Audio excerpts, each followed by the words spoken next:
Solo on the beat.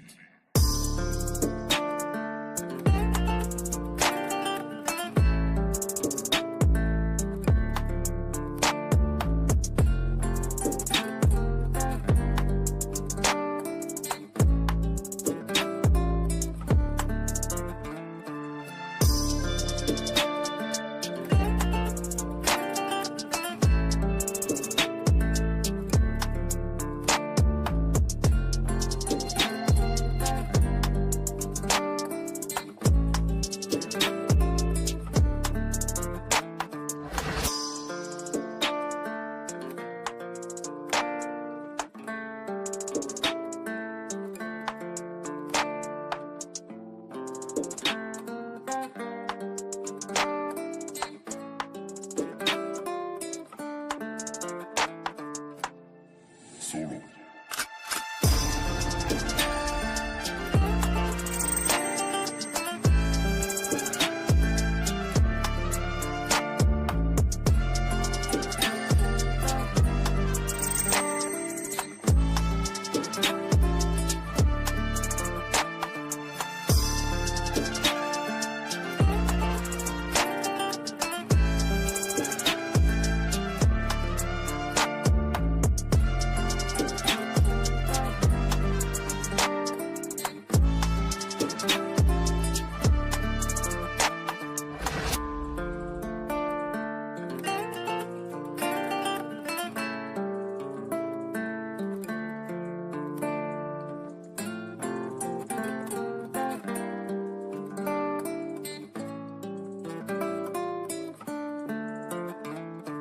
Solo on the beat.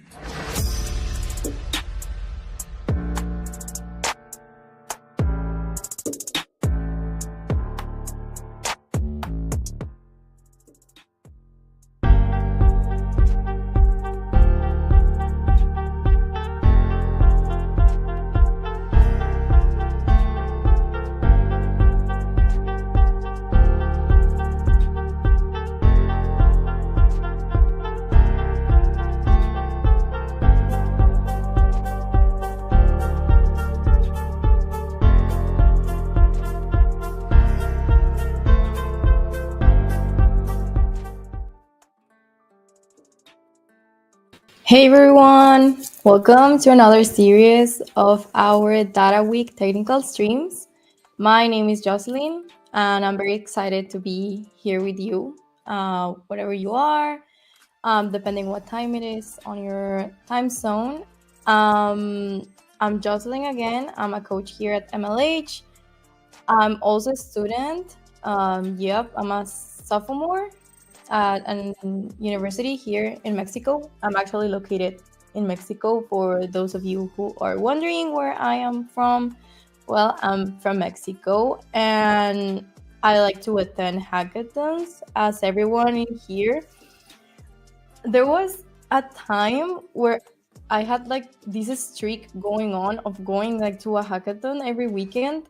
It was really fun, but after that streak ended, I was just left with a really big burnout, because all of the all-nighters and just like non-stop working. It was really nice. I met a lot of incredible people. I hope next year I'll do another streak again and meet more amazing people and create more hackathon projects because they are really fun to do. I'm also a previous MLH fellow. That's actually how I got introduced to MLH community through hackathons and the fellowship, which was a really lovely experience for those of you who are searching for an internship opportunity. Well, MLH offers that too with some of our partners here. And I'm also a GitHub lover. I love the AutoCAD plushies. They're really cute. And I'm a GitHub campus expert. That's something quite recent. But yeah, I love to be part of the open source community and always like try to build, amazing projects. So yeah. Don't forget to check in. I sent the link over to the chat, and it is important to check in so we know that you actually, we're watching like our technical streams and you get your points for the weekend. But yeah, without further ado, I will introduce to what we're going to be working on today. This is a one-time series for this technical stream, and the title it's kind of broad, like building quick data visualization projects for hackathon. It doesn't really have like any technical, um, yeah, like any technical or tech stack thing going on in there, but we're basically going to be building a live dashboard online, and we will be using several tools such as Streamlit, Hugging Face. We're perhaps going to see some data sets from Kaggle, and we're also going to build our very own AI playground. And depending on how much time we get left, it's the models that we're going to be trying out today. And I will also hear for your recommendations in case you want to use like a specific AI model for me to try while I'm on live stream. Then you can post your recommendations on the chat. So yeah, let's start with building, and here we go. So I prepared a really brief, slides for us to go through, just to get us introduced to some of the general concepts that we're going to be talking on today. But after I start with this, I always like to prepare a GitHub repo for all of you, and where I will be basically posting all of the project updates while I'm actually like doing it on live. So this is the project repo. I'm going to share the link with you on the chat, so you can go ahead and start downloading the repo in your local workspace while we go through the technical slides. But yeah, I prepared a nice readme section for you to see, and I will be basically updating these while we go on and start working during the live stream. So yep, don't forget to check into the workshop, and let's start. So, as the title says for the stream, it's just basically giving some tips and hacks on what to do on hackathons. But we're also going to be building a project by the end of this stream, hopefully, and deploying it on the web. So, two really quick tips that I always like to give, hackers when they are presenting to judges is that always try to present quickly and brief. Sometimes when we tend to extend ourselves on making like presentations, perhaps very long and very technical, because we want to let judges know like all of the hard work that we were doing through the weekend. That is good, but sometimes judges have like hundreds of projects to view, and they tend to forget or they tend to get distracted. So always try to go like directly to the point and try to get their attention quickly. And another thing that it's very nice and that most hackers want to do is to make their apps like as fast as possible, so they can have something to present when judges arrive like to their stands. So these are some general tips that I always do at hackathons, is to always prepare a pitch deck. And just a clear notice, this is like some tips that I actually follow when I was participating on hackathons really often, and I had like a 15 win streak this year. So they are actually really nice tips for you to follow. So the first one is to always prepare a pitch deck. People want to see something visual while you are talking. So if you're only talking like about your project and you don't have nothing visual to support yourself on, then it is very probable that they will get bored while listening to you. It's nothing personal. People just tend to be like more visual when you're talking, and they just like to see different like things going on while you are presenting your project. Another thing is that I have seen a lot of people or other hackers that are like practicing their speech like over and over again, just like saying it like thousands of times and having like a really laid out a script on what to say. I usually don't recommend this. I mean, it is okay to practice like 5 times or like 1 to 3 times, but just like always do it like naturally. Don't like to have like a really specific script, because I have seen that sometimes when you try to memorize what you are going to say or try to practice it like many times, then if you get nervous and you forget something, then you will get like kind of frozen on what to say, and that will just look like you don't know what you're talking about. So it is always better to be like your natural person. I mean, you were building the project, so you better than anyone knows what it does. So I'm pretty sure that you will be able to present it like really awesome. Another thing is to always have a demo to show to judges. On this technical stream, we will learn about a really nice and fast platform that we can use to demo our projects and actually have something, on our cell phones or on our laptops that judges can see and they can visit and try it out.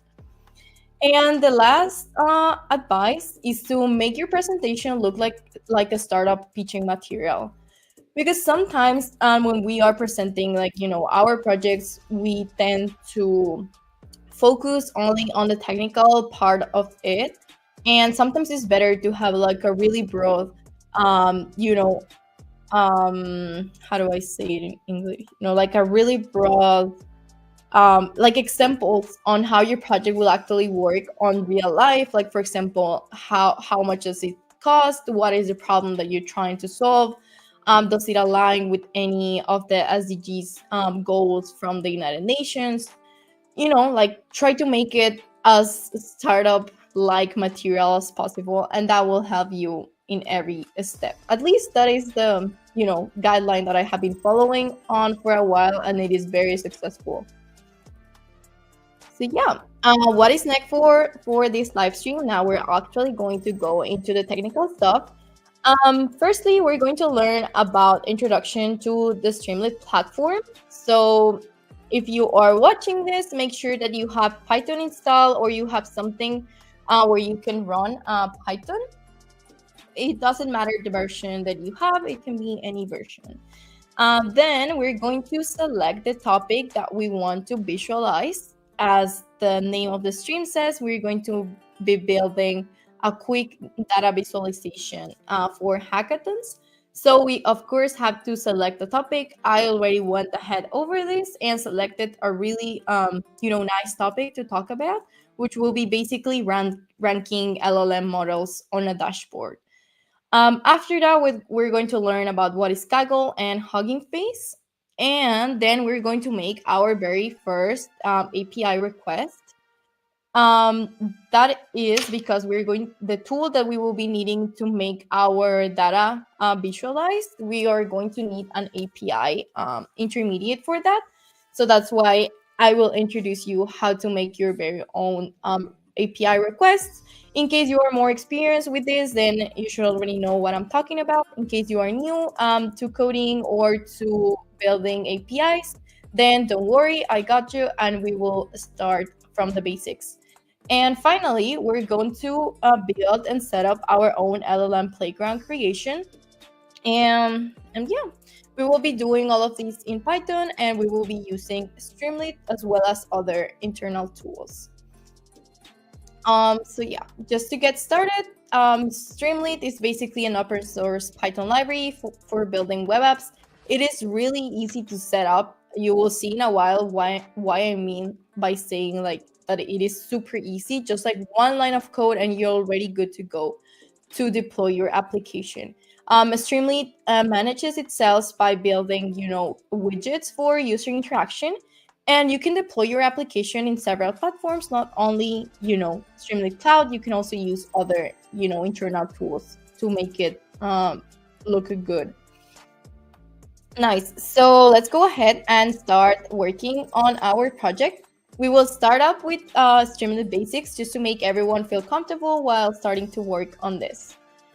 So I already shared with you this repo on the chat, and you can go ahead and start cloning. So we're going to click on code, then we're going to click on local, and we will copy paste this link over here. And then we're going to head over to Visual Studio. Let me just open a new window.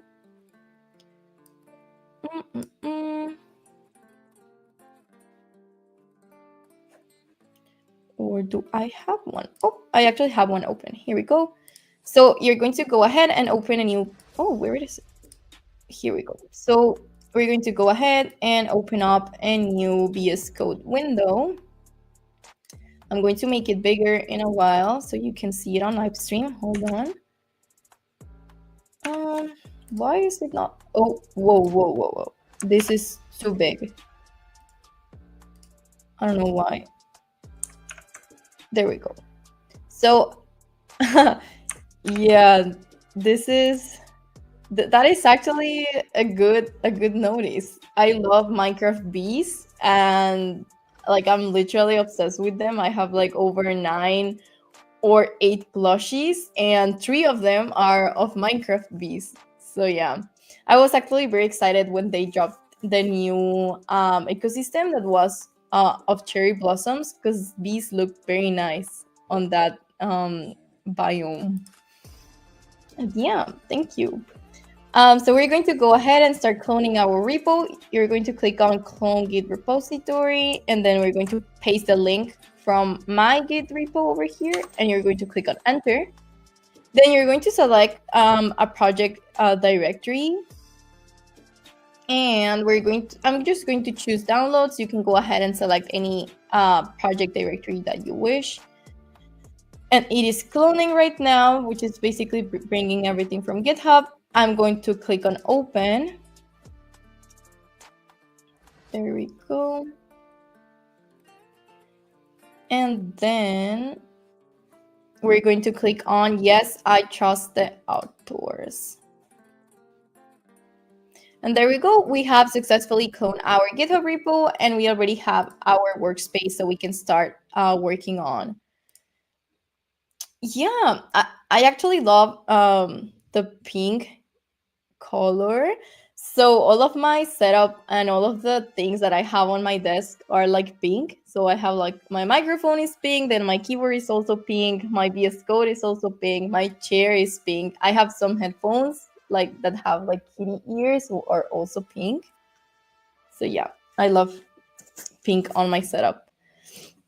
Nice. So we will start going ahead to learning the Streamlit basics in Python. So we're going to create a new file that will be called home.py. You can actually name this however you want. It doesn't need to be any specifics. I will tell you when you actually have to change the name for a specific file or project directory. For now, it can be anything you wish. And after that, we're going to start importing Streamlit. But before importing Streamlit, we have to install the model. So we're going to open up a new terminal, and then we're just going to do pip install Streamlit. Pip install Streamlit. For my case, it will probably say that I already have it installed. But for your case, or for some of you who don't have Streamlit installed, it should start installing and saying like the requirements are being fulfilled. So while it is installing, I think there we go. It was frozen for a while, but now it is good. Perfect. So now let's go ahead and start importing Streamlit. Import Streamlit as SD. There we go. And that is all we need to start running our application. And now we're going to go ahead and start creating a title. So create a title. And every time you want to create a widget or display something on the front end for your application using Streamlit, all you have to do is to call the reference of a Streamlit, which we named it ST. So you're going to do ST and then dot, and you will see all of the options that Streamlit has for you to actually, work with them. These are all like different widgets that you can use, and I think they are really self-explanatory. For example, caption or code, color picker, divider, download button. They're pretty nice and kind of self-explanatory. I will be explaining some of these while we work today. But for now, we will use the st.title. Then you're going to do a parenthesis, and inside there, you're going to type your title. So this will be our LLM leaderboard playground. Nice. And you can also add emojis to the titles, which will actually make your application be like kind of neat. So I will just add this graph emoji: LLM leaderboard up playground. Yeah, I actually use VS Code pets. I don't know why they didn't self-activate. I love to see them, especially when I feel like kind of stressed when working or something is not going correctly. So I think in the stream that we had a day ago, something was not working very nice, and I just started playing with my VS Code pets because they're really fun to play with. So yeah.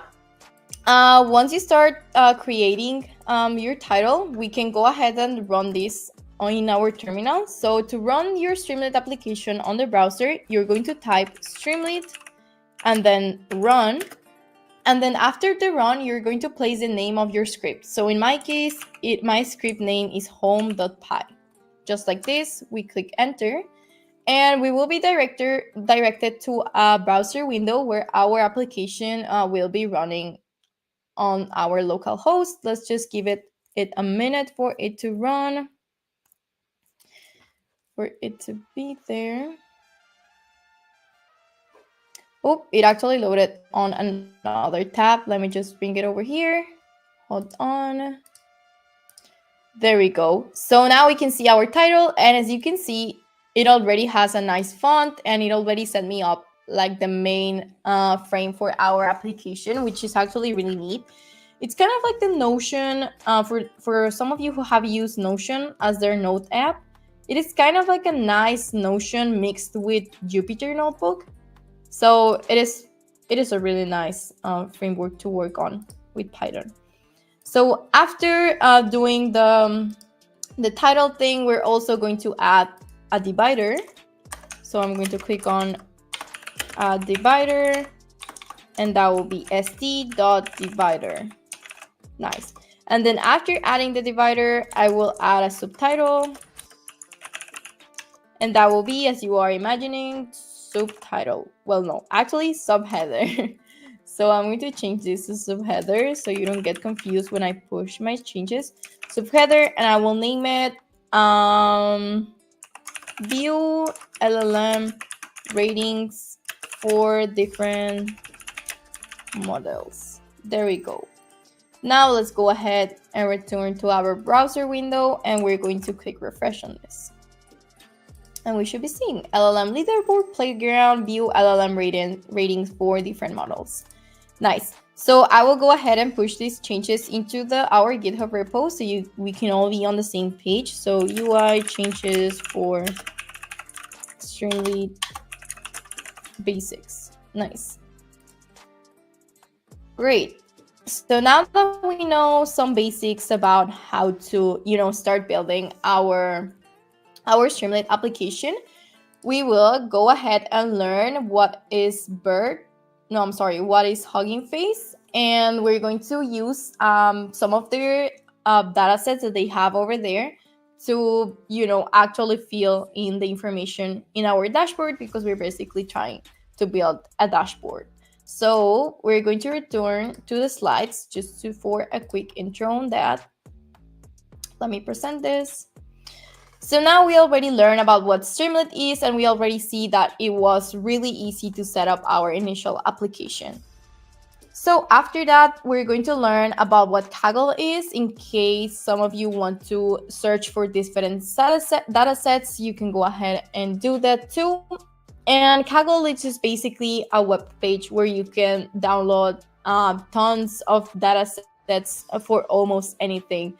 So if you're building an application that it is about dogs, you can find like tons of dog breeds and different classification for dogs over there. You can also find like data sets about Pokemon, data sets about, people, data sets about, anything you can think of. And then we also have Hugging Face, which is another platform where you can basically use open source models to build AI applications or machine learning applications. So in Hugging Face, we're going to log in there in a while, and you will actually see that they have tons of different tools that we can use and we can set up like really quickly Most of the documentation of Hugging Face is really understandable for people who are just like getting started on building AI applications, and I always love to use open source models because most of us are students and we don't like to be paying for credits or tokens to use an API or use something. So yeah. Okay, we're going to go on that on a sec. And right now, we're just going to see what Hugging Face is. So everyone open up a new browser window and you're going to search for Hugging Face. Here we go, Hugging Face. And you should be seeing, actually, let me open this up on incognito tab so I actually get to see what everyone is seeing right now. So Hugging Face. There we go.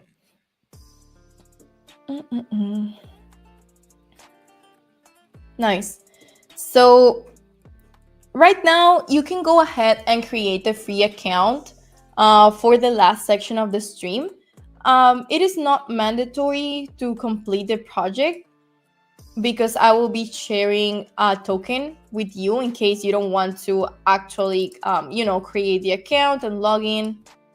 I will do it so you can see what I'm talking about. And once you log in and created your free account, you should be directed to a place like this. I'm just going to give 1 minute for everyone to create their free accounts in case you want to. I'm telling you, creating an account is not mandatory to actually run the things that we will be building on the live stream. So don't worry if you cannot create a free account. It doesn't matter. The reason why I'm telling you and recommending you to create the account is because we're going to be generating a token that we will be perhaps using later, depending on how much we can advance during our live stream session. So yeah, and after we create the account, we're going to search for the dataset that I was telling you about for building our LLM dashboard. And before we actually get to interact with our dataset, we will be first making an API request, and I will get you on the basics about API requests. Nice. So I see some thumbs up over there, which means that we can move on. Great, thank you. So once we are in Hugging Face, or you can also search it if you are not logged in, we're just going to search and see if the dataset that I'm looking for pops up, which is LLM leaderboard. So LLM leaderboard, oh, it brought me to a specific one. I want LLM leader, here we go. If you don't go ahead and click enter on spaces, let me make this bigger. I think it is better over there. So if you start typing like LLM leaderboard, you should be seeing on spaces this thing that says open LLM leaderboard. So we're going to go ahead and click on that. I'm going to share with you the direct link on a while once I verify that this is actually the LLM leaderboard that we are looking for. This doesn't look like the one that I was using in a while. Let me try to see how the code looks like. This is the hub organizing the open LLM leaderboard. Open LLM leaderboard.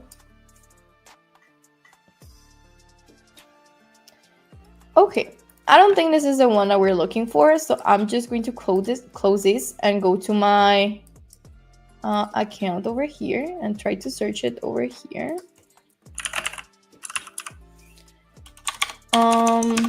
LLM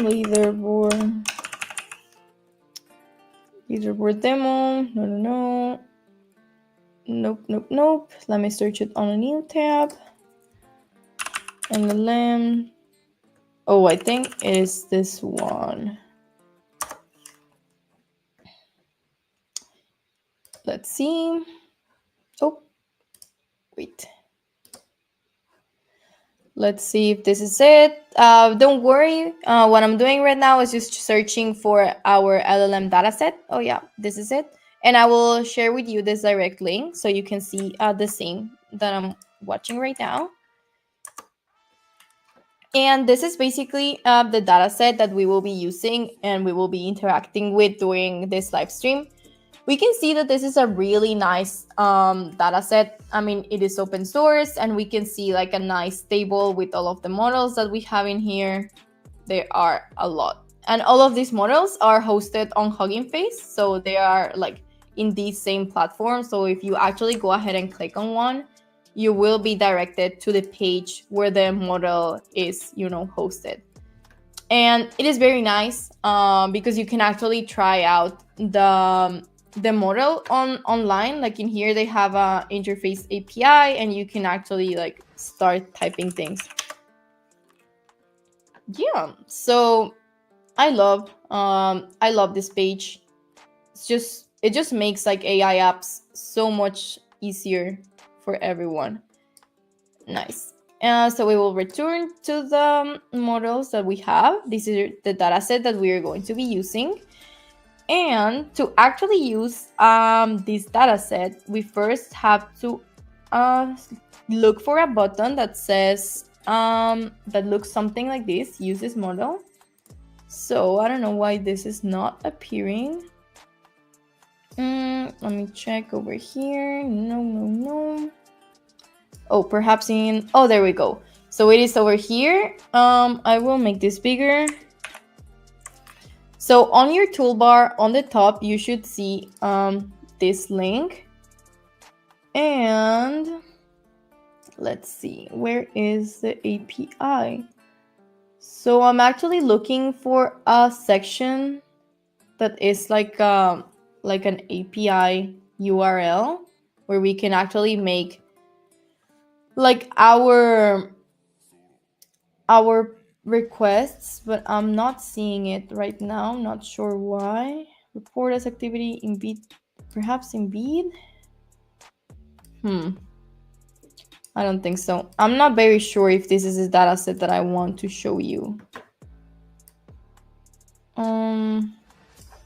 Let me try to search for a new one. Lem leaderboard.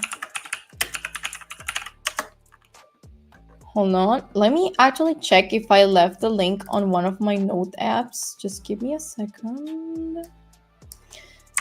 I think I actually saved it on my notes. So let me check if this is it. There we go. Yeah, this is the one that I was trying to search. So I'll delete the link that I shared with you because that is not the one that we want. This is the one that we want. I already sent it with you, so you can go ahead and see it. Nice. So this is the actual one that we were looking for. The other one, it sounded familiar to me because when I was looking for data sets, I actually saw this and I was like, oh, this looks nice, but that is not the one that we will be using. We will be using this one from Optium. And it is basically also an LLM leaderboard. And if we go ahead and zoom in closer, you will see this button that says API. So you're going to click on this and you will see that we have a direct URL and we can actually make requests to this data set.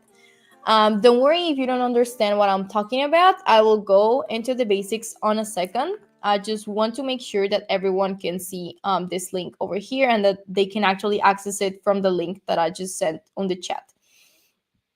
Nice. So before making our first API request to this data set, we're going to go ahead and learn some basics about what an API is. It will be very brief, I promise. For some of you who are more experienced, just give me some time to explain to the new hackers. So what is an API? An API is just basically like an intermediate between your actual user and the application that you have. So this is actually a really nice diagram to explain what an API is. So let's just imagine that my API is my waiter when I go to a restaurant. So let's say that this that this person is named Kyle, and Kyle is the actual user for our application, and he wants something to eat. So he will make a request to the waiter, and the waiter will then return to the kitchen and make a request to the kitchen, so the waiter can actually send, like, oh, Kyle wants an spaghetti and pizza for dinner. So the kitchen will say, all right, we are preparing your dish. And now the kitchen will send a response and will be saying, like, okay, waiter, we already have your dish prepared for Kyle. So the waiter will go ahead and fetch the dish, the spaghetti and pizza, and then we'll return with the user and say as a response, like, hey, here is your dish for spaghetti and pizza. So yeah, the API is just basically the intermediate that makes users being connected with their application. So the link, where did I get it from? I sent it on the chat, and I obtained it from searching LLM leaderboard on Google. And you can also go ahead and search it over Hugging Face, which is the page where I obtained our data set. By clicking API button, yeah, that is also a nice way to tell the waiter to come to your table, by clicking an API button. Nice. Okay, yeah. Any questions? You can always, comment them on the chat. Perfect. So now that we have like a nice example of what an API is, let's go ahead and see now the actual, definition. Yeah, here we go. So the actual definition for API is Application Programming Interface, which stands for API. And then for building our API, I know this might look like a lot for people who are new to this, but let's just go step by step. So an API basically has several contents for making it work, for making, like, to go with Kyle and then return to the kitchen. So there are several steps that have to be done first and have to be specified. So first of all, we have our endpoint, and the endpoint is nothing more than an URL.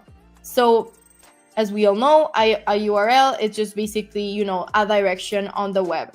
So endpoint, it is a dedicated URL to make petitions to our API, which is in this case our waiter. Then we also have different methods such as get, post, and put. These methods are called HTTP methods, and this is just basically the type of request that you will be making. So for example, returning to the waiter and client example, if we have our API, we can make a get request, which will be basically this get request will say, like, oh, I want the bill. So Kyle will send a get request to our API, and then our API will return the bill to Kyle. These methods basically specify what we want to do. In the case of get, it is to bring information. In the case of post, it is to publish information. And in the case of put, it is to edit information. So there are more methods in here. This is not a technical stream dedicated to APIs, so I'm not going to dive deep on what APIs are and how they actually work. It's just to give you some basics before actually, working with them in a while. And knowing that, let's go and do a quick example on all of this that we learn with our actual data set. So let's return to the dataset that we have over here with the link that I sent on Hugging Face, and let's click again on the API window over here, and you should be seeing this long URL. So now we can actually understand what this these terminal commands means. So we have get, and as we learned earlier, get is just basically to bring me something. So I want to bring something from this data set. And where will I be getting that information? I will be getting it from this URL. So this is my endpoint. So I'm going to go ahead and copy this URL. I actually right now just want the URL. So can we please get the slides? Yeah. So I sent the GitHub repo on the chat. I will share it again. And on the GitHub repo, you will actually see that below in here there is a link that says slides, and you will be directed to the Google Slides that I was just presenting online. Next. So once we're here, we're going to copy this, and we're going to go ahead and open a new browser window, and we will paste this, but don't click send because you will just get like that it doesn't exist. You're going to delete everything. So you're going to delete basically what it is before, and you're just going to leave the URL. So delete everything and just leave like this URL like nice and clean. I don't know if it is like kind of small, but I think I can make it bigger. No, I cannot make my search bar bigger, but I'm just basically pasting the URL that we basically copy it from here. I'm going to share it with you on the chat too, in case you want to, have the actual URL. And then you're going to click send. And you will be seeing like, whoa, like tons of information. And this is basically all of the info for our data set that we will be making requests to. And you're going to click on this button over here on the top that says print with the style form. Mine, it is in Spanish, so I don't know what it actually says when it is in English or in another language, but just go ahead and check on that button. And you should be seeing like everything written out very nicely in JSON format. We have our dataset name, we have our config, and then we have all of the features that we are going to be needing. Nice. So what we just did here is that we basically made our first API request, which is a normal get method. So now that we know that our data set is live and running, then we can start going ahead and visualizing this information really nicely and on an interactive way on our Streamlit dashboard. So this is our Streamlit dashboard that we were running. I think it stopped running. There we go. Nice. So now we're going to try and put on this dataset on our dashboard over here. Okay, I don't know why my mouse is lagging a bit. That is weird. Okay. Well, let's go ahead and return to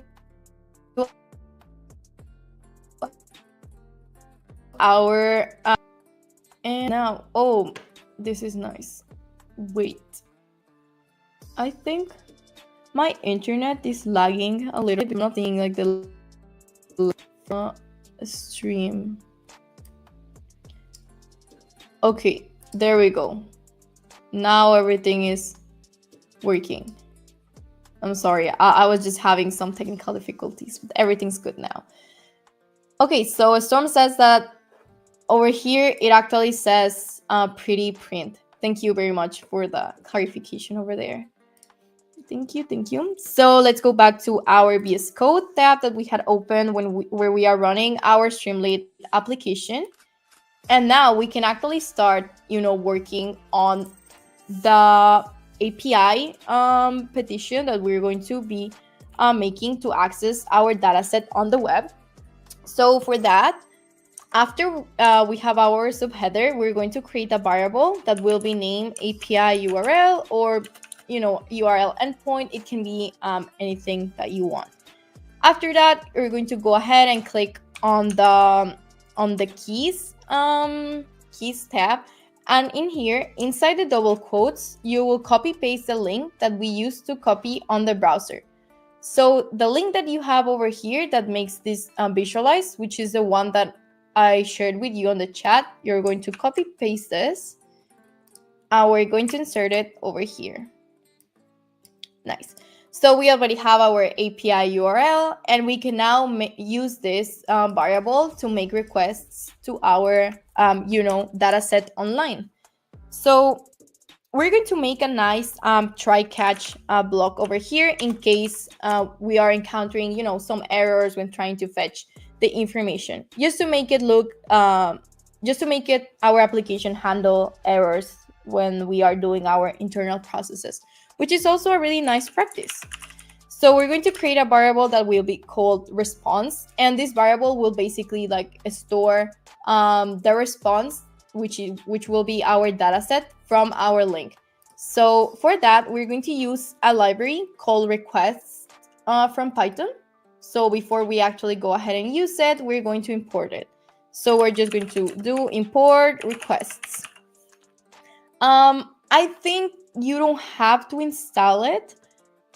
No, I think you actually have to install it. So to install this, you're just going to run pip install requests on your terminal. So pip install requests. Nice. And you will be, you should run this over here on your terminal.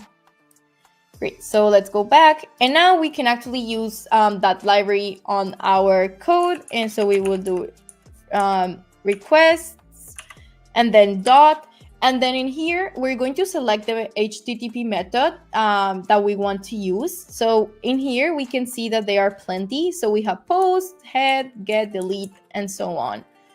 So we're going to use the get method as we are trying to fetch information from our API. So we're going to do get, and then inside the parentheses, you're going to place the URL. So our URL is inside our variable API URL. Perfect. So now that we have that, then wait, I'm going to, yeah. So now that we have that, we are going to then visualize our response on our dashboard. But before we go ahead and do that, we also have to check if our API was actually successfully connected. So to do that, we're just going to do an if case, and then we will do like response dot status code. And for some of you who are already familiarized with working with APIs, you know that every petition that you make has a specific code in relation to numbers. So for example, if our API request is successful, it should return a status code of 200. Nice. So actually, let me know about the status codes that you know on the chat. I actually want to learn more. So if you know some of them, pop them in on the chat. Nice. So now that we check that our request was successful because it is equal to 200, then we actually know that the API has information. So for that, we will create another variable that will be called API data. And this variable will basically have like our response, but in a nice format. So a nice format to actually display our information will be JSON. So we will do response.json. Nice. And with that, we should be good to go to actually have something stored in our variable. So let's just leave it over like that. And then we will do the catch. The except, and in here we will basically just print the error message in case there was an error on our code.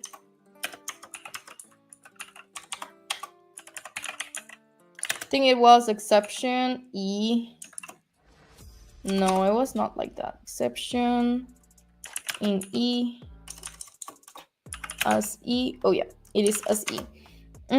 And then we will be printing our error as st error, and then just print the E. There we go. So this short code snippet will basically make our request to this endpoint, and then it will bring me the information that is stored on this link. So to actually display this information on our dashboard, I'm going to do write and then API data. Good. I will push this on the GitHub. So made first HTTP request to API dataset. Oh, so we are getting 5 or 3 over there. And what does that mean? I think it is bad, like bad format, or no? I'm not sure. Great. So I already posted this on the GitHub. And now let's go ahead and refresh our app to see what we are getting on our dashboard. So refresh. Let's see. I hope it doesn't crash. Oh, no connection adapters were found. What? Let's go back and fix that. So perhaps it has something to do with our API request. Let me go and check. That is weird. Perhaps. Let's see the first row. Leaderboard.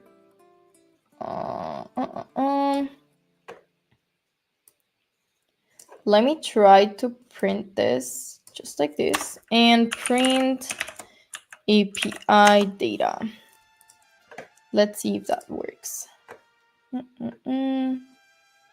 mean, I don't think it is related because I didn't log in into Hugging Face. I hope that there are braces before a. Really? Oh, now I see it. Now I see it. Really? I mean, I thought it had to be like that.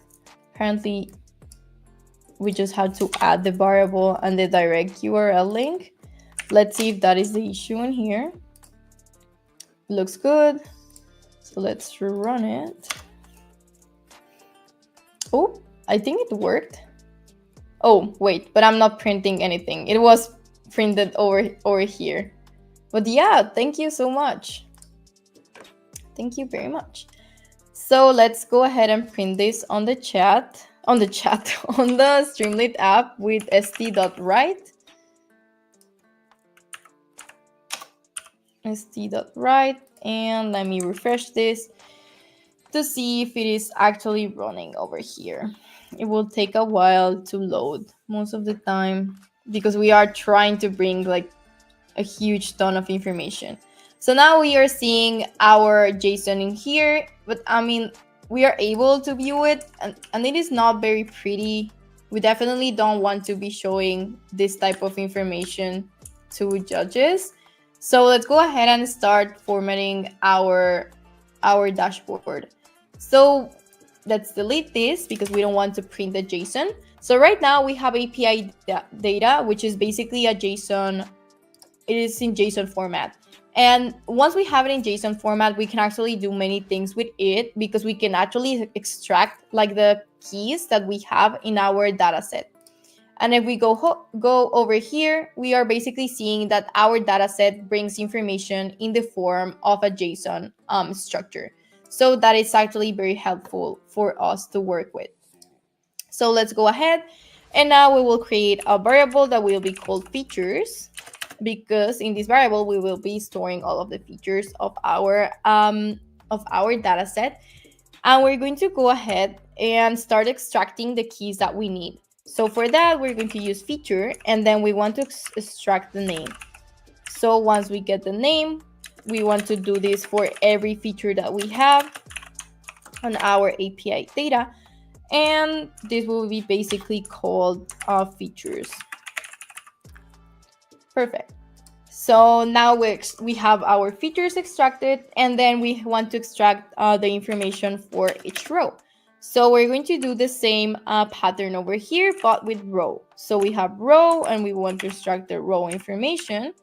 And we want to do it for every row in API data. And we want this to be the actual rows.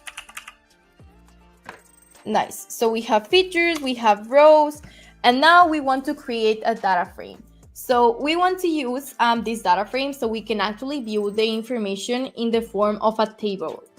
Why? Because we don't want it to be like looking like this, which just looks kind of messy and not very, understandable for people who will be visiting your application.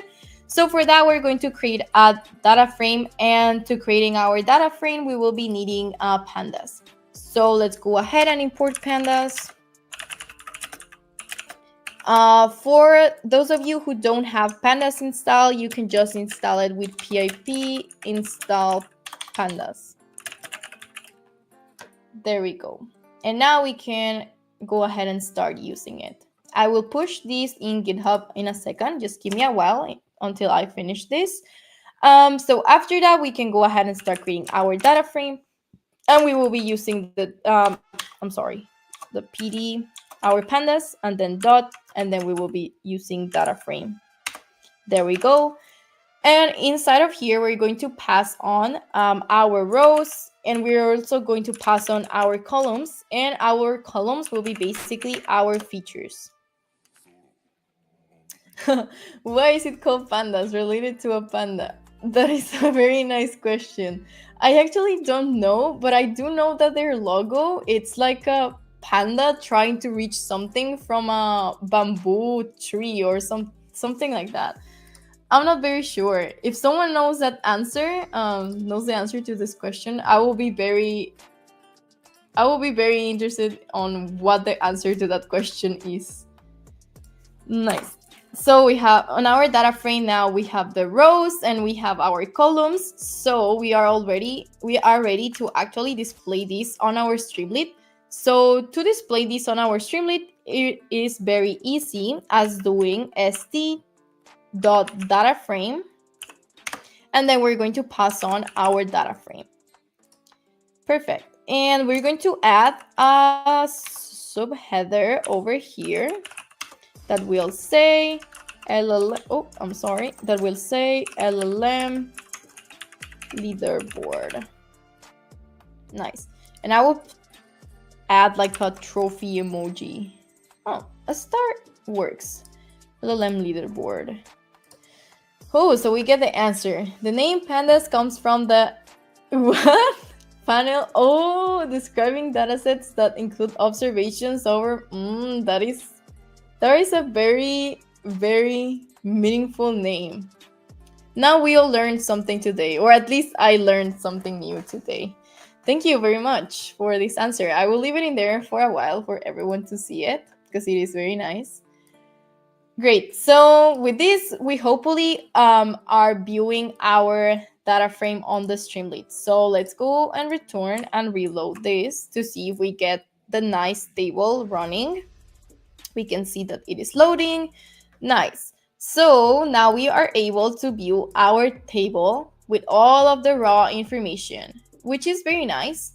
It looks neat. It looks much, much better as the other, JSON format that we had earlier. So let's go ahead and I will push this into our GitHub repo. I'm very lazy to type a name, so I'll just use Copilot for that. Perfect. So now everyone should be seeing, if you are following on in the GitHub repo, you should be seeing this nice table that I have over here from our dataset. Okay, so now that we already have all of our raw information, we also want to let the user, filter out data from their dataset, because in case they are lazy and they don't want to be searching like everything, and to make it easier, we will add like some specific filters for users to view. So let's start by writing a subheader, and we will name it filter data. And in here, we will be basically, making filters for columns. So we will create a variable called selected column or selected call. And in here, we're basically going to be creating a select drop-down menu for users to select the row that they want to search. Because perhaps they don't know the rows by memory and they just want to select them from a drop-down menu. So let's go ahead and create a select box. And inside our select box, we're going to add a title that says select the column to filter. It worked. The last commit deserves you a T. Perfect. I hope that this is all working for all of you, and we will still be adding more amazing features during the following hour. So select the column and filter, and then we in our menu we also want to pass on like the different columns that we have. And as if we remember, we already have the columns filtered over here named as features. So for doing this, we can just access our data frame object that we created over here, and this will be df.columns. Perfect. So with this, hopefully we should be getting, all of our columns in our select menu. So let's go ahead and check if this is correct. Let's go over here. We have our select menu, and we can see that we have all of our columns, and I can actually select, any column that I want. Great. So our select menu is working, and it is very easy, just one line of code. So now we actually want to filter whatever the user selects from the column that they have. So to do that, we're basically going to, how do I say, delete, not delete, just not show the values that are basically not unique. So we're going to create a unique values variable, and we're going to perform different data science methods in here in order just to clear our data set. So we're again going to use our data frame object that we created earlier, and we're going to filter by selected column. And then we only want to show the ones that don't repeat themselves. So for that, we will do drop an A and drop unique. And if you hover on to the buttons, you can also see what this actually receive. You can add more extra parameters for it to work. And it is really, really straightforward. So now that we already have our unique values for the column that the user selected, we have to show them, because right now we are only storing them on our, variable, but we're not actually showing anything. So now we're going to create a variable that will be called selected vals, which will be our selected values that the user have. And we are going to create again another select box. And in the select box, we will type in select a value in case they want to select very specific values. Select a value, and hold on, I will format this sentence so we can add variables inside of it. So select a value in unique values. Nice. And then we also want to add we want to include the columns in here. So selected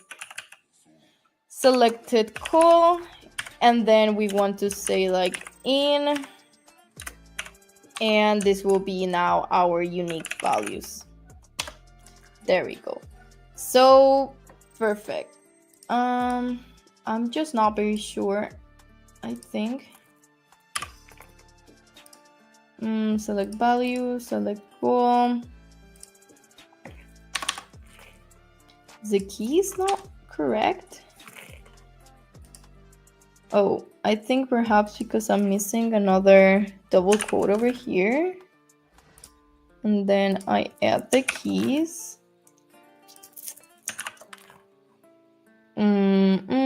Was not closed. What? But it is closed. So I have our... I think it's the brackets over here. Go ahead and delete this. Just do it step by step. So this one works. Let's paste it over here. Yeah, so that was it.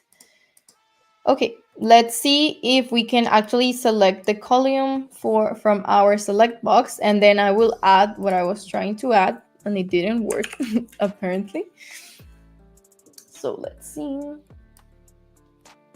Select missing. Oh, we actually need the options. Yep. So the options will be basically our unique values. Nice.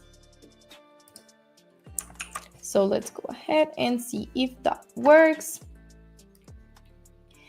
Nice. So now we have a 2-level filter. We can filter by column, and we can also filter by a specific value, which in our case for these data sets, the amazing people decided to make emojis as like individual values. So yeah, we will be filtering by emojis. I'm not very, this is not something that I would agree on, but I mean, it looks pretty. It is pretty to filter by emojis. Nice. So let me share this with you. Added 2-level filter by call and val. Good. So let's just upload that to GitHub. And now once we have our 2-level filters, then we can actually, write the information that we have. So to do that, we're going to create a new variable that will be basically our filter data.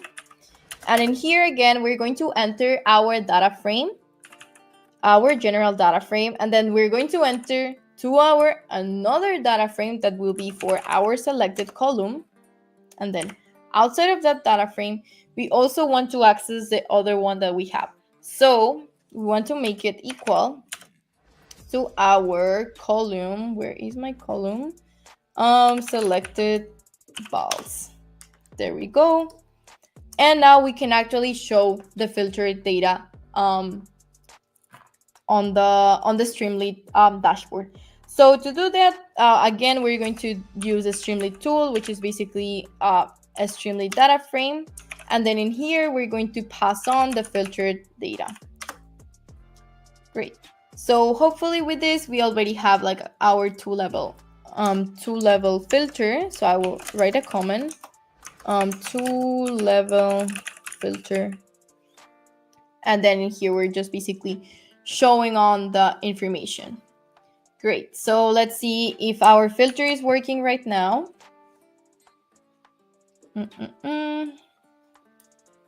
Let's see. Great. So it looks good to me. We're going to filter by average. And then we want to select on a specific average. Great. So it is working. I will push this into GitHub so you can also try it out and let me know if it is working. At least it works for me, so I would assume that it will work for you. Let's see. I've got another comment. Is doing drop and unnecessary?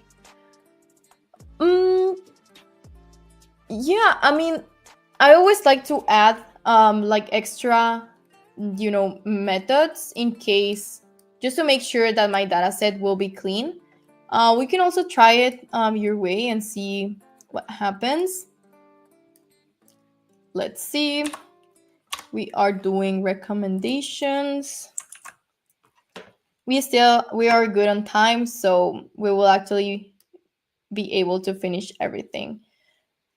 I mean, nothing. We actually won't know if it actually dropped like the repeated values because it is a really long data set. But I think it works. I will just leave it the other way just in case something unexpected happened. Thank you for your question. Great. So now we have our 2-level filter. And I think we can add more things. We are good in time.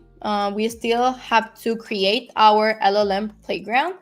I think that will take us a bit more time because I didn't select it like specific models that we will be using. So we will be actually looking for them online. But before we go in there, let's create just some graphs for our information, just to close this up. So this will be visualize information in graph format. And then in here, we're going to add a subheader that will say like, oh, we have some nice graphs for LLM performance. And to make our graphs in Streamlit, it is kind of easy to actually show all of the things that we have. So let's just check if this will work. Okay, so let's go ahead and create a new object or widget but this time we will call it metric. So our metric will be basically just telling us what we want to select in order to filter out. There's another question. Can we use this Hugging Face to run LLM and work like ChatGPT, a small version? Yeah, totally. So in Hugging Face, you can actually access to thousands of models online, and most of them are free. But also most of them you have to ask permission to access, and every model will have like their own documentation page where you can see like if they are free to access or you need like an API key or things like that. We will be actually exploring this in a while to see if we can find like some free nice setup model for us to use during this live stream. So we're going to run for our select box, and in this case we're going to do like select a performance to view. And then inside our select box, we also want to pass on the different options that we will be having today. So let's go ahead and see the options that we have. So we have IFE eval, we also have average, and we have many of them. Architecture. Great. So we will use some of this to actually start filtering the information. So we have average. Then we also have IF eval,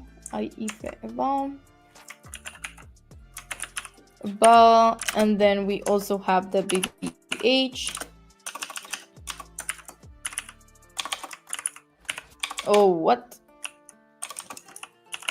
Great. So I'll just leave some few options right now because I don't really want to be like copying all of the options in here, but feel free to add as many options as you want.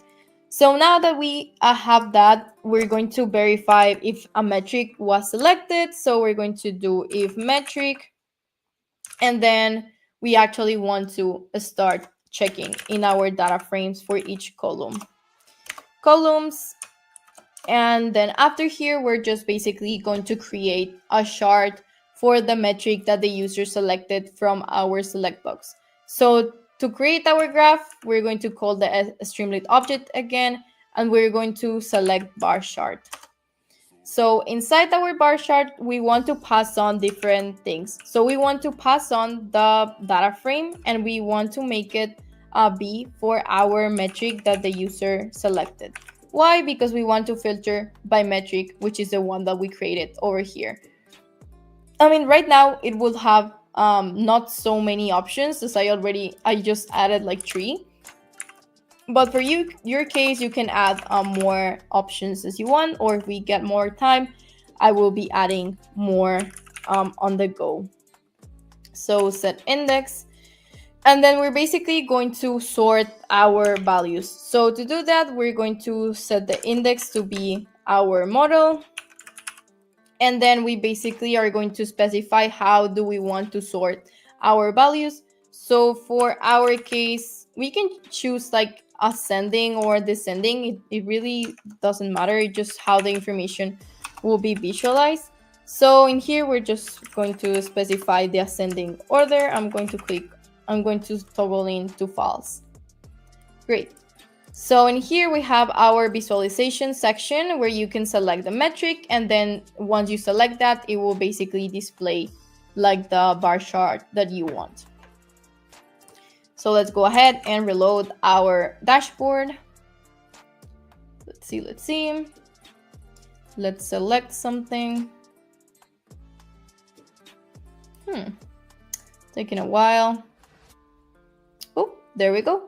So now we get our nice bar graph for all of our models and see like we're actually placing them in a bar graph because this evaluation or performance metric is numerical. So you will actually be saying that the IFE eval like has different values, and you can actually like go ahead and check which model has like the greatest score, which in this case it is one named Sao I don't know what and it had like a 72.81 on this score.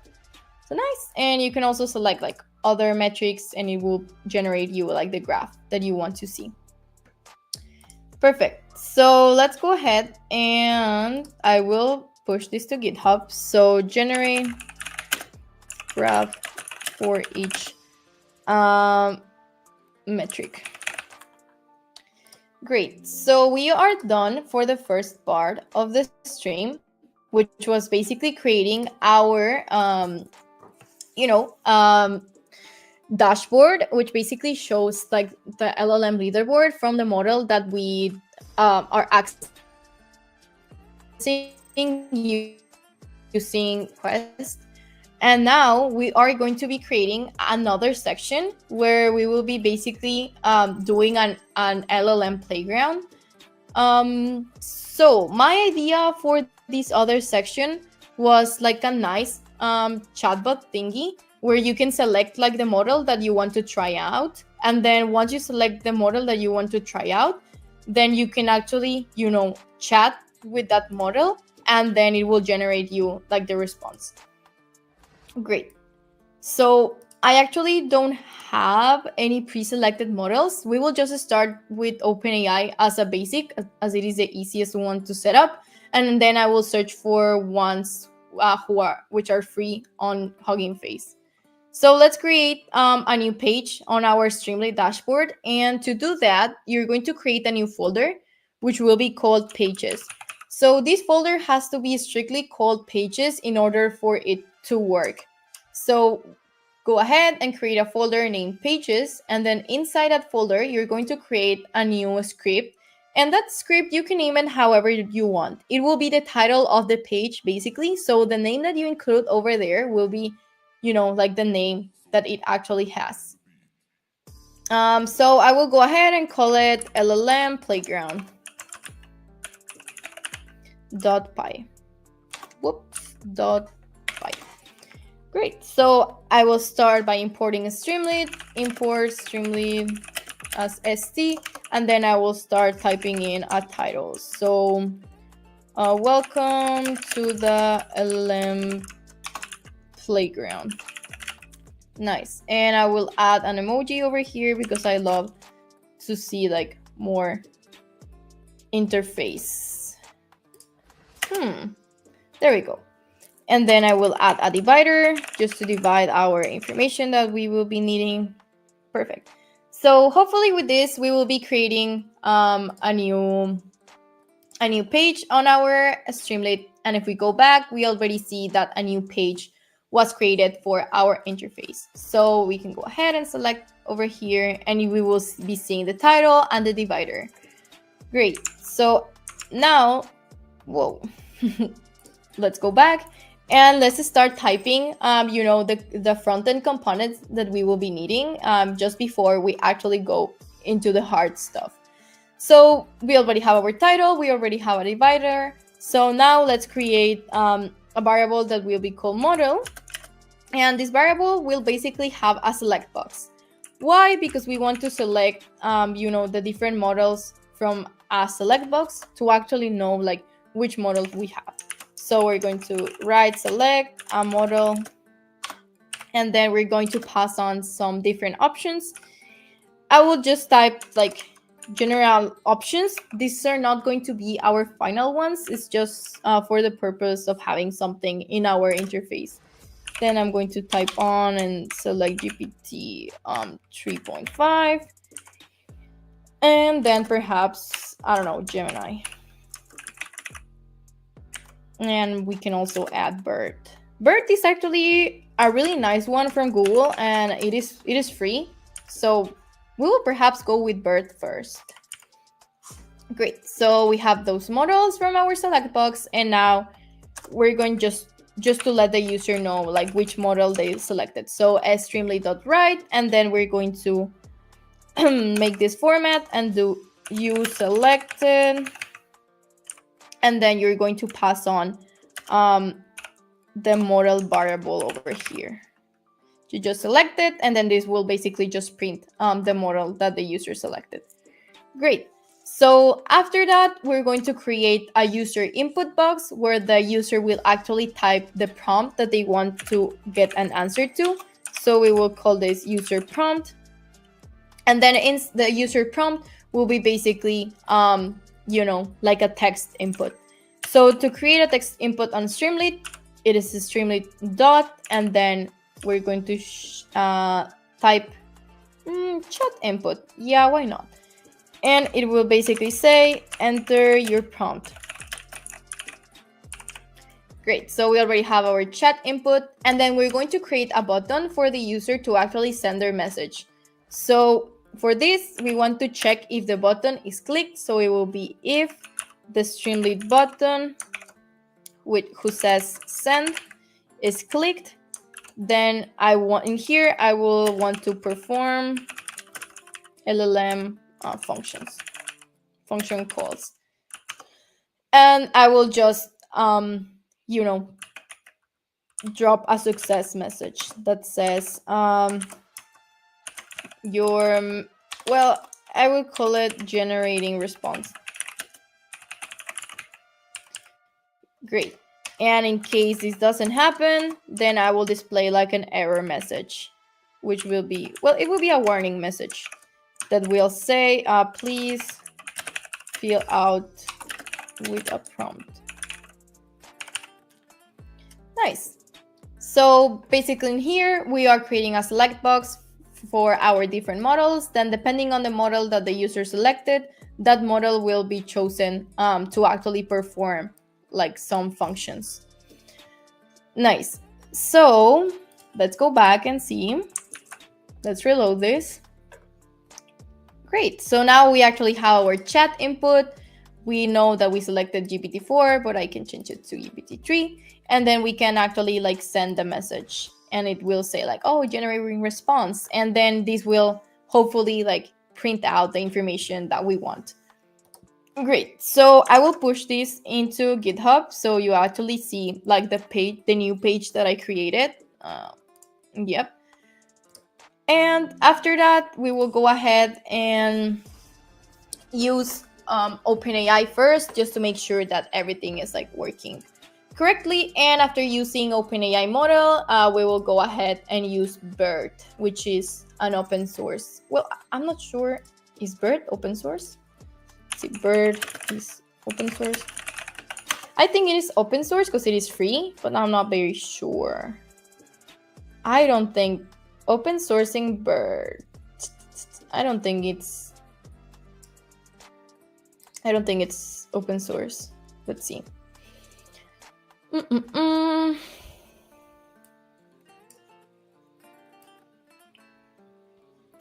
No. All right. Well, now I am in question whether it's open source or not. Okay, doesn't matter. Great. So, let's continue.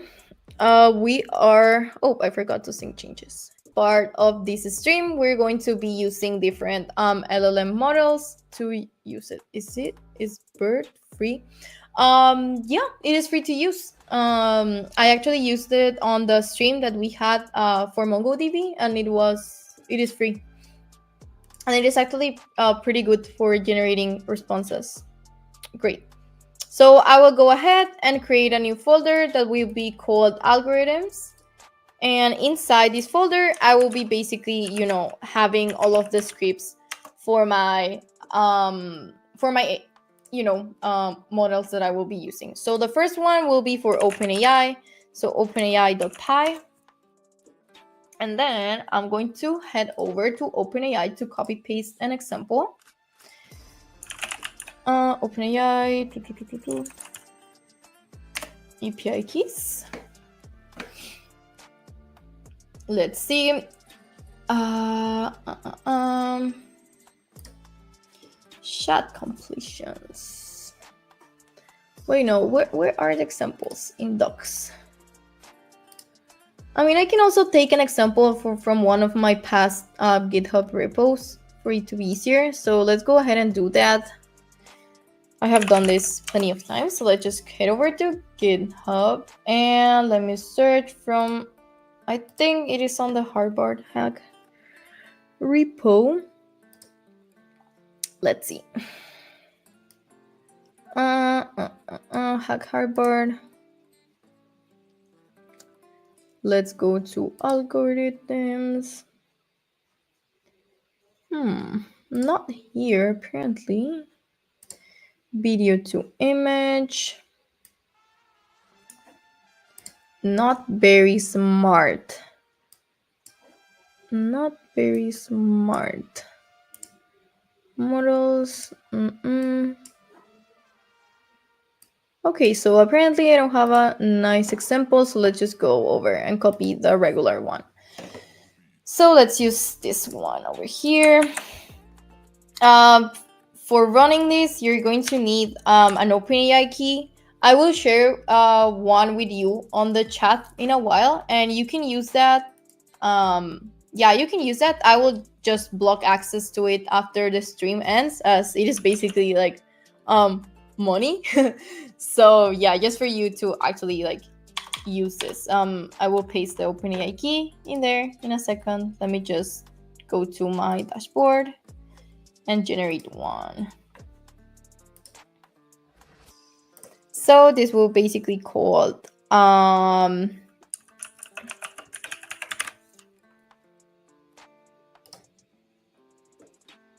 great. So I will share this with you on the chat, but before I send it, I will actually check if it is working. So let me just type in API key and then pass on my key. I will not leave it like this hard-coded. I will change it in a second. Just let me check if this is working. From what? From OpenAI, import OpenAI, client equal to OpenAI, API key, chat completion, client, chat completions, dot create, model, messages, role users. What? Cannot import model from partially initialized model OpenAI. From model, port OpenAI. This is weird. I just literally copy pasted the example that was online. What's going on? An AI Python code, perhaps? OpenAI codex? No, not really. Let's see. This is more of like an exploring section for our stream. You name the file OpenAI. Might be. I will try changing it. Yeah, actually, yeah, I think that is it. Where is the rename? I'm not seeing the rename. What? Run code. Perhaps I didn't click it. Run open. Why can't I change? You know what? I'll just create a new one. I will call it open.py. Oh, another recommendation. You can press F2. Does that actually work? Oh, thank you very much. Open. Great. So let's run this again, and it will hopefully work now. Let's see. Oh, my mouse is lagging again. Not sure why. Great. So it says done. Oh, let me print the actual response. So we're going to print.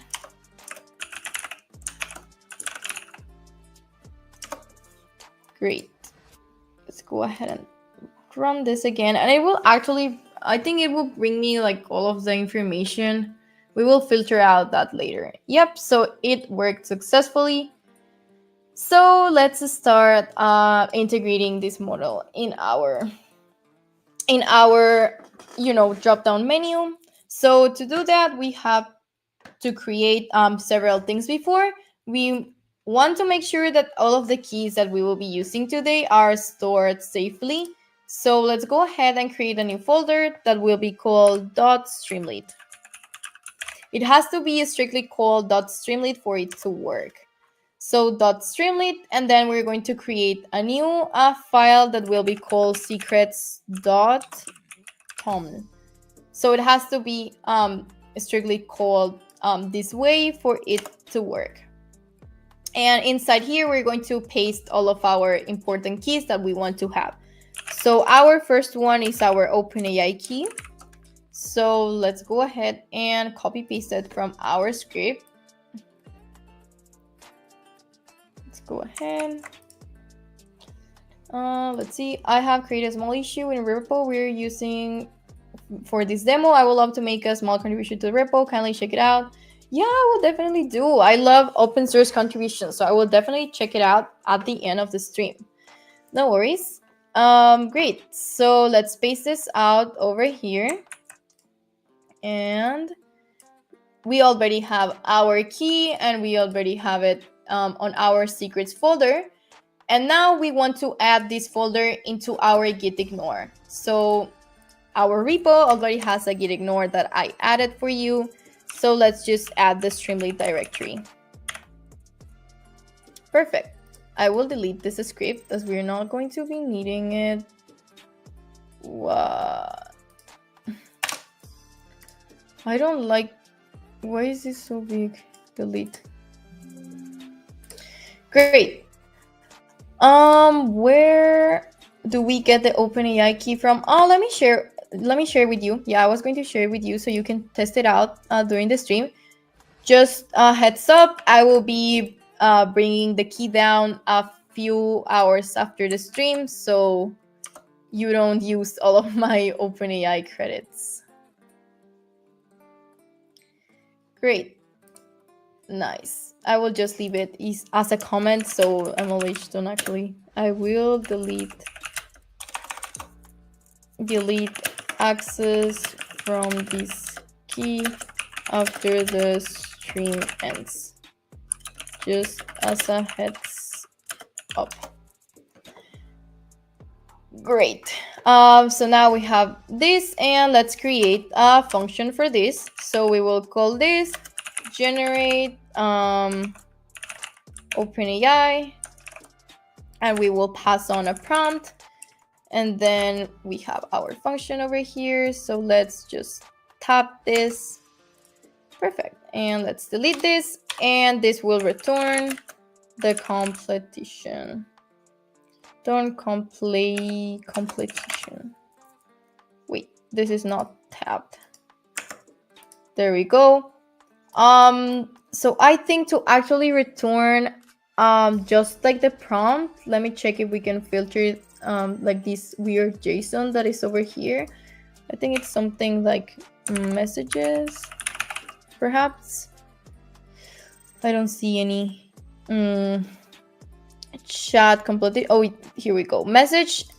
It is called, where I found it, message and then content. So it is message, and then we have content. Great. So this will hopefully return the info that we need, and we are passing on a prompt, and this prompt we will be replacing this for prompt. Perfect. And now we have to define our API key. So to do that, we have to use the Streamlit secrets. So we will import Streamlit, And then we will be creating the API key variable over here. So it will be API key. And we will use st.secrets. And then we will be accessing our OpenAI variable that we created on our folder over here, which is called OpenAI. So let's paste it in here, OpenAI. Great. So now we can go ahead and delete all this that we have here because we don't need it anymore. And instead of hard coding the API key, we're just going to type in here API key. Perfect. And now we have our script, and I will use the F2 thingy again and call it complete. No, I don't know what nice name to place, so I will just call it GPT. Great. So now let's go to our main script, and we're going to import the function that we just created. So from algorithms.gpt, we're going to is it import? No, it is use. I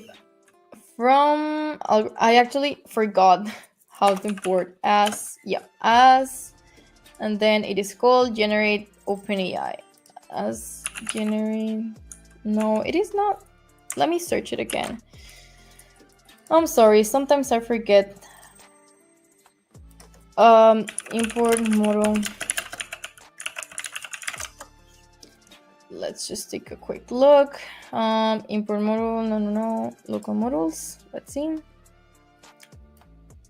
It is using import. Great. So import, there we go. Generate OpenAI, and now we can use our function over here. So let's go. Oh, I'm sorry, this was not the script. It was on our pages folder on LLM Playgrounds. I'm so sorry for that. So let's import that same model. And now let's go over here. And on the button, I'm just going to our user prompt will be basically our input parameter for our function. So we will use generate OpenAI, and we will pass on the user prompt.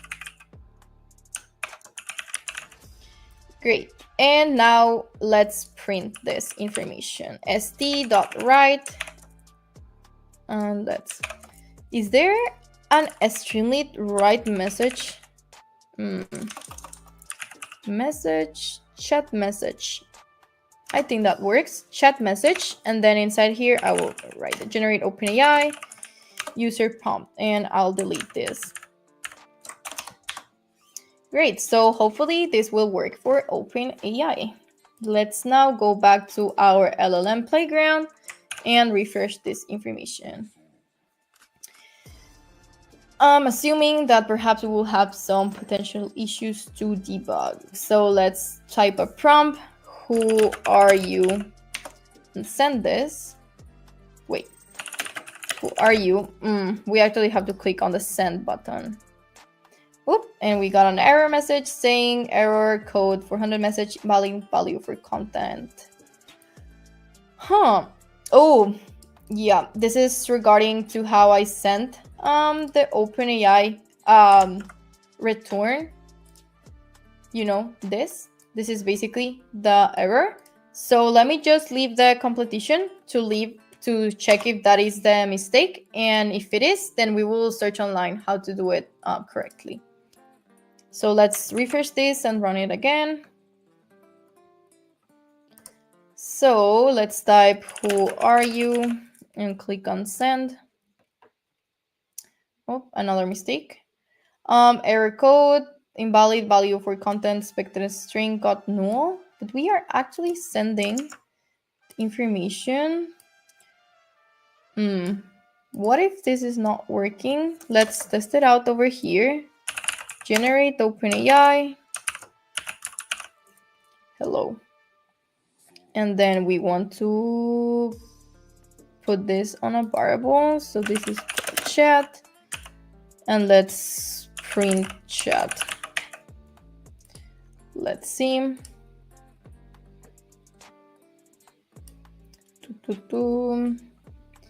Return completion content prompt.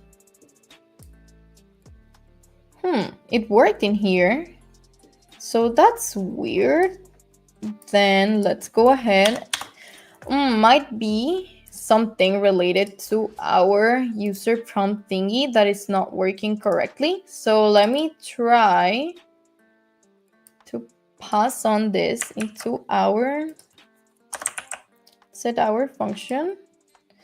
Because the error basically here is that apparently for some reason when I try to send the message, it says that the message is like empty. So that's why I'm getting that error. And I already ran the script that we created for OpenAI. So it is not, the mistake is not on that side. The mistake is on the side of Streamlit.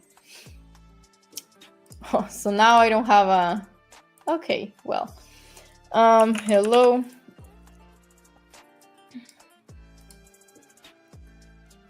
Okay, let's try to make this easier. So let's just have a user prompt over here. And then this will be st.text input. And this will basically be our generating, st.text input. And then we will send that to our OpenAI function, generate OpenAI, and then user prompt. And I'll just leave this pending. Yeah, because apparently it's not, let's just try to make it easier. I always like to do that when something is not working, just to make sure like where my mistake is located at. What text widget input? Oh yeah, I need to paste a label over here. So write your message. Great. Write your message.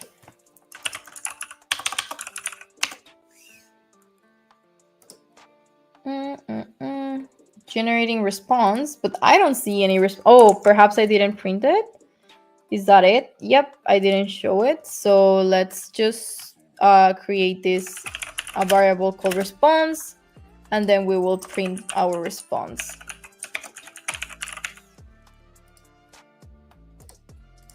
Great. Write a message. Oh, there we go. Hello, who are you? Then click send. And now I have a message. Hello, I am an AI language model, and blah, blah, blah. So let's try to filter this. Let me just check how to do that. So print OpenAI response Python. Because we have to filter on using the JSON thing. So here we go. They're already giving us from Stack Overflow. Really helpful most of the times. Great. So now let's go return to our OpenAI script. And instead of just returning the completion, we want to return the thing that we got from Stack Overflow. So we will basically returning this. And let's see if that works. Because I'm not seeing the text section over here. Where is it? I'm not seeing the text section. I mean, perhaps it's there. Let's try it just like that. Let's see. Hello. Yeah. Completion object not subscribable. Yeah, that's probably Stack Overflow was not correct. Queries about OpenAI. How to output assistant response. Let's see if there is an example over here. I just need the last return message. Docs GPT-4o. Let's see if this is helpful. Quick start. Okay. Oh, here we go. Competition dot choices. But this is in JavaScript or Python. Yeah, this will not work. Okay, let's try to do it by ourselves. So competition, and then inside a competition we have choices, and then inside choices we want to select the first one, which has a label of content. So let's see if changing this to content will actually work. Where is our script? Here we go. So let's just try to finish this first model, and so we can wrap the stream. Is this a mistake? Competition choices? No, apparently it's not that. Let me try to check if I have it on another repo. Ooh, I like that sticker. I have it on WhatsApp and I use it like most of the time. It is very intuitive. Perhaps here. I should definitely learn these things. Algorithms. Great. Should be here. Let's see. Here we go. Choices, message, and then content. So this is what we want. Great. So let's go ahead and paste this over here. Choices, message, and we were missing content. Oh yeah, message and then content. Okay, let's see if that was a mistake. Let's reload this. Type a message. Now it's saying, why is it saying that? Object is not subscribable. I mean, we already made it work. Response data. That doesn't make sense. Headers, prompt, response.post, response data, output, response data. Should we change it to JSON? I don't think so, but I mean, we can try. Playedition.json. This is not working. Oh, is it practice? It doesn't matter. Let's see if this works.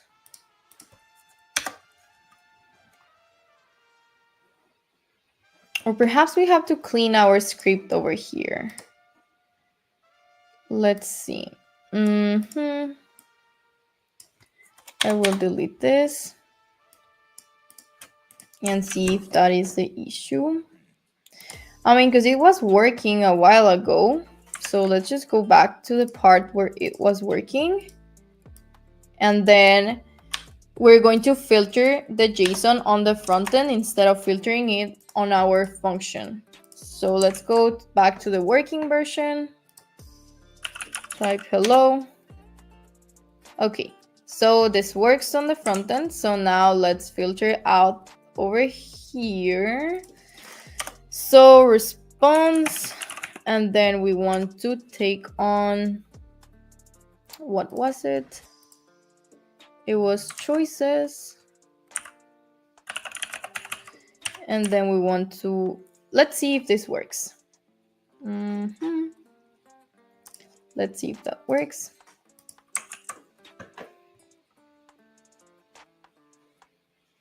No, so it doesn't work. Chat competition object is not subscribable. Let's search that online. I mean, I know I can do this with ChatGPT in like just 3 seconds, but I'm really trying not to do that, like never. Because then like you totally forget how to do things and it's not very, very nice. Okay, so it's with a dot. So perhaps, oh yeah, in the latest OpenAI packet, the responses.choices object is changed. So let's try to read it like this.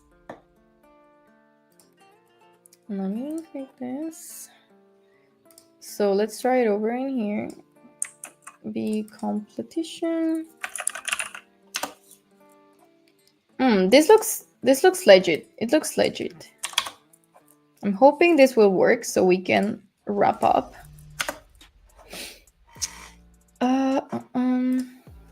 Oh, so it worked. So Stack Overflow saved us again. Perfect. So now I can actually go ahead and commit this.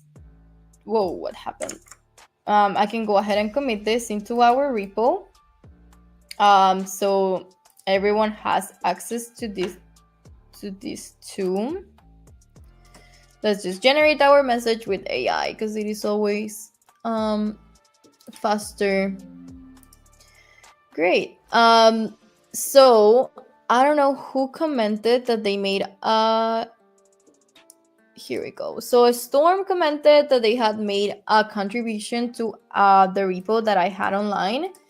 So it would be very nice if I could see other contributions where everyone adds like a different model. For example, I added GPT, but you can go ahead and add different methods for different like LLMs. And I will be checking like the contributions on my GitHub in case someone wants to get it merged. And yeah, so let's go back and check that. I already pushed the latest changes on my GitHub, so everyone will be able to actually see this working. Great, so let's go ahead and go to GitHub and refresh this. I remember. But after we do that, I'm going to host our dashboard online so you can access it instead of like running it on local.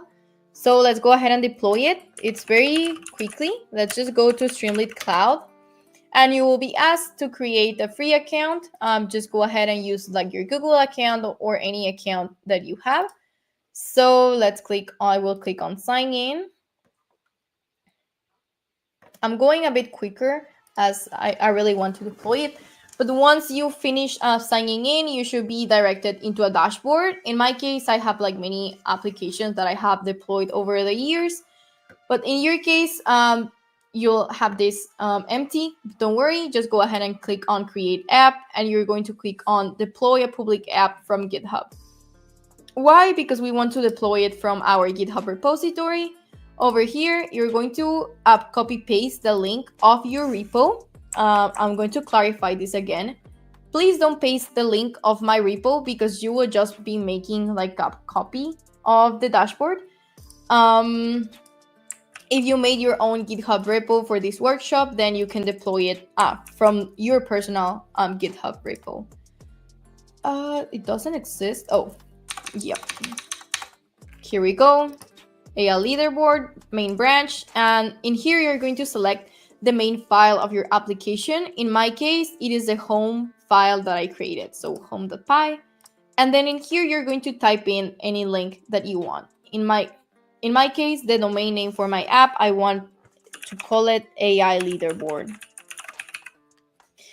And then on advanced settings, you're going to go ahead and click on advanced settings. And in here, we're going to paste the OpenAI key that we have in our Streamlit secrets folder.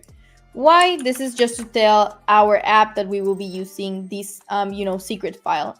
It is just like when we are handling .nb files on our projects. Just copy paste it like this and click on save. And then you can go ahead and click on deploy. Right now, I am remembering that I forgot to add a requirements file in order for all of the dependencies for our application to run. So perhaps I will get an error saying like, oh, we didn't find this dependency. In case that happens, I will create the requirements file and push it onto the repo so you can all have access to it. So let's just see. Apparently, nothing is broken and we already have our app deployed in Streamlit. So let me share this link with you on the chat so you can all view the application and try it out. Great. So if we go down, we're already getting an error saying the model name OpenAI. This is what I was telling you, that we didn't create a requirements file. So let's go ahead and do that really quickly. So let's create a file called requirement.txt, and we will add in here OpenAI. Added requirements. And let's push this onto GitHub. And the nice thing about Streamlit Cloud and deploying your apps in there is that once I make a commit over here, it will automatically refresh on my hosted application. So as we can see, it is already being, refreshed. Great. So it is loading right now. Great. Perfect. Are OpenAI keys free, or does the user get a center amount for free? That is a good question. So once you create a new account, you have $5 worth of tokens for free. Those $5 are actually really nice. Like, I had those like for like 5 or 6 hackathon projects, and I still had like really amount of money. OpenAI, it's kind of cheap when you're trying it to use it for, like a small projects such as hackathon projects. But once you finish like those $5, then you have to, buy for yourself like more credits. Yeah. And something really nice is that sometimes when you go to hackathons, they are like certain sponsors that give you like free tokens. So they will give you like certain amount of money like just for attending the hackathon. At least that is what I do. Great. So now we're not getting any error on our app, and we can basically run everything. So hello, what can you do? And we should be getting the response. Hello, I can assist you, and blah, blah, blah. Great. Are there alternatives to using OpenAI keys? Yeah, there are plenty of alternatives. As I was saying, here in Hugging Face, you can find like different free models that you can run. So you can go ahead and click on models and then check this out. Like anything that you want to do, for example, image to image, video text to text, image segmentation, image text to text. You can click on any of those, and then you can just select like any model that you like. For example, Meta. I actually wanted to use Llama during this live stream. The thing is that my computer was running it kind of slowly as it was running locally. And I also asked for access to this model because there are some models that require you to for the administrators to grant you access. They are free, but still you have to get like granted access. So in this case, it says you need to agree to share your contact information to access this model. So you can go ahead and click on expand and review, and then everything, and then you fill out like this form, and then you click on submit. And once like you have sent like your petition, you can go back. I think it was to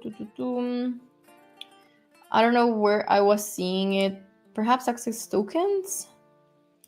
I'm not sure. But there is like a dashboard where you can see like the models that you have requested access to. And you can see like if the status is like pending, or if you were already like granted access to the model. But yeah, there are plenty of things that you can do in here. You can search for models. You can also search for data sets as the one that we use for our live dashboard.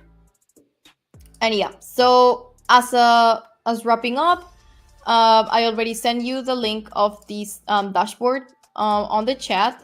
And now let's go back to GitHub and add this to our repo, and also check the issue that our friendo here created. So let's add this as a website over here, save changes. Let's go back and check the issues. As I am telling you, you can also help me to contribute to this repo, and I will be checking your pull requests. I saw your cat behind. He's she's not a cat. She is a dog. Let me bring it for you to see. Oh, here we go. Yeah, she's very like silent. She just sleeps. Like she's literally sleeping right now. Her name is Chispita, which is the equivalent to Little Sparkle in English. But yeah, she's always present when I stream, even if it is at midnight. Great. So as I was saying, we can all contribute to this GitHub repo. No, she's trying to eat the microphone. Yeah, you can all contribute to this GitHub repo by adding like more models. Like for example, I added the OpenAI one, but you can go ahead and add like other models that you find. So let's go ahead and check this. Oh, that is a very good one. That is a very good one. Yeah, yeah. We actually did that when we were deploying, but that is because I totally forgot. Thank you for your contribution. Nice. You should have said something on the chat and I will have check it quicker. But great. Let's go back to our app just to finish things up. Perfect. So thank you everyone for coming to this section and live stream for quick data visualizations for hackathon projects. I hope this has helped you, like everyone, to get like a really helpful tool such as a Streamlit to make your hackathon projects like more insightful and very easy to deploy. As we already see, you can deploy your Streamlit application really fast and really straightforward onto the Streamlit cloud. And thank you for your contributions into the GitHub repo. I totally forgot about the requirements file, and I remember when I was like just deploying the application. So that is a very nice contribution. Oh yeah, thank you very much. I will definitely not forget because then I will be like empty with no more OpenAI credits when I wake up tomorrow.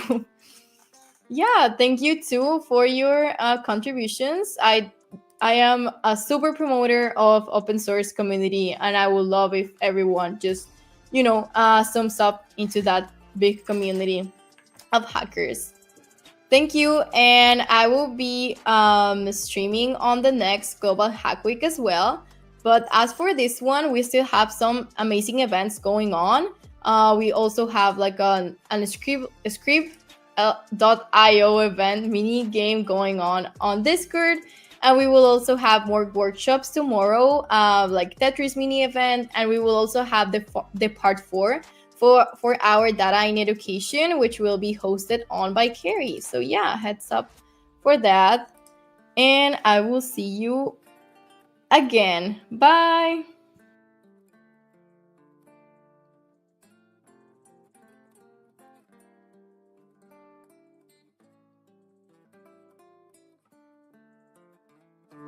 Solo